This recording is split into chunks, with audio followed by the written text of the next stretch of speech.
আমি মোদী চৰকাৰ আৰু মোদী চৰকাৰৰ পৰা আপোনালোকে কি কি সাহায্য পাইছে? আমি চবেইকেইটাই সাহায্য পাইছোঁ। ঘৰ পালে নাই? ঘৰ পালোঁ। আৰু কি কি পালে?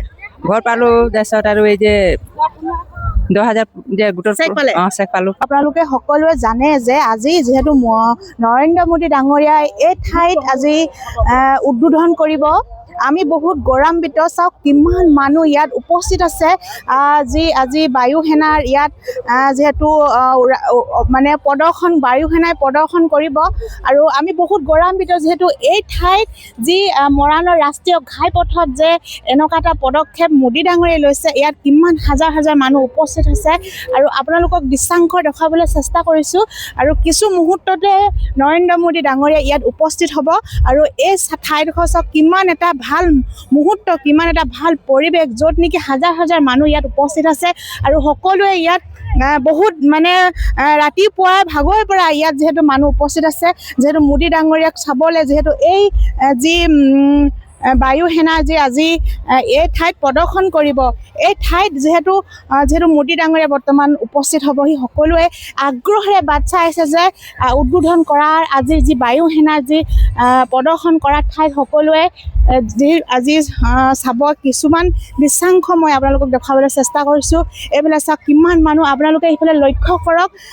আপোনালোকে লক্ষ্য কৰিলে কিজন মানুহ আপোনালোকে আঙুলি মূৰত গন্তি কৰিব নোৱাৰিব, ইমানেই মানুহ উপস্থিত হৈছে।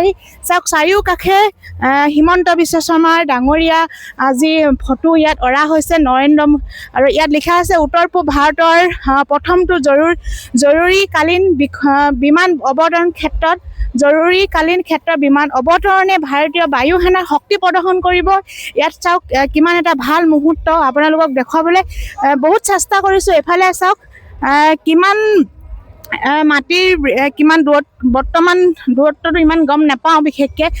এইফালে চাওক আপোনালোকৰ সেই ঠাইটুকুৰাতে যিহেতু বিমান যি জৰুৰীকালীন সেৱা তাতে প্ৰদৰ্শনো কৰিব, তাতে মোদী ডাঙৰীয়া আহি তাতে উদ্বোধন কৰিব। বহুত এটা ভাল মুহূৰ্তত এইফালে চাওক কিমান দূৰৰ পৰা মানুহ ইয়াত উপস্থিত আছে। বিশেষকৈ ময়ো গোলাঘাট ডিষ্ট্ৰিক্ট মেৰাপানীৰ পৰা আহি ইয়াত উপস্থিত হৈছোঁ, যিহেতু মই পৰহি আহি ইয়াত শিৱসাগৰতে আত্মীয় ঘৰত থাকি ইয়াতে মই উপস্থিত হৈ আপোনালোকক চাওক কিমান কষ্টৰে দেখুৱাবলৈ চেষ্টা কৰিছোঁ। চাওক মানুহ আপোনালোকে চাওক কিমান আহিছে, আৰু কিছু মুহূৰ্ততে যি মোদী ডাঙৰীয়া উপস্থিত হ'ব। বহুত ভাল এটা পদক্ষেপ হাতত লৈছে। আমি কেতিয়াও ভবা নাছিলোঁ যে শিৱসাগৰ যে ইয়াতে ৰাষ্ট্ৰীয় ঘাইপথত যে এনেকৈ উত্তৰ পূব ভাৰতৰ প্ৰথমটো জৰুৰীকালীন বিষয় অৱতৰণ ক্ষেত্ৰত যে ইয়াত হ'ব, কেতিয়াও আমি ভবা নাছিলোঁ।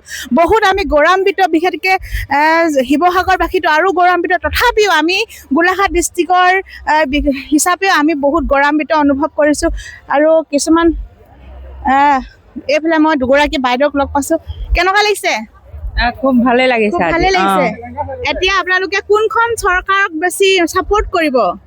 আমি মোদী চৰকাৰ। আৰু মোদী চৰকাৰৰ পৰা আপোনালোকে কি কি সাহায্য পাইছে? আমি চবেইকেইটাই সাহায্য পাইছোঁ। ঘৰ পালে নাই? ঘৰ পালোঁ। আৰু কি কি পালে?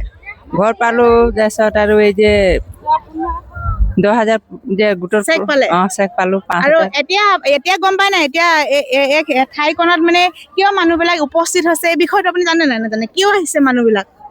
ইমান বিশেষটো মই নাজানো, তথাপিও মানে মোদী আহি এই যে কি ফিতা কাটিব, মানে বিমান বন্দৰ যি অৱতৰণ ক্ষেত্ৰত আজি ফিতা কাটিব।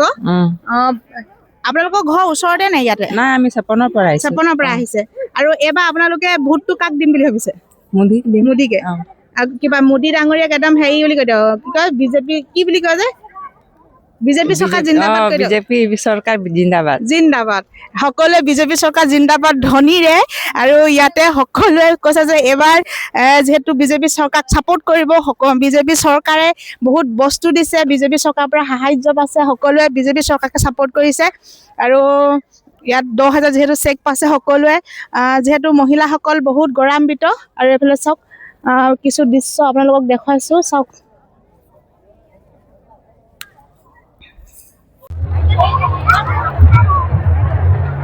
এই আহি গ'ল, আপোনালোকক দেখাবলৈ চেষ্টা কৰি চাওক। এই আহি গ'ল,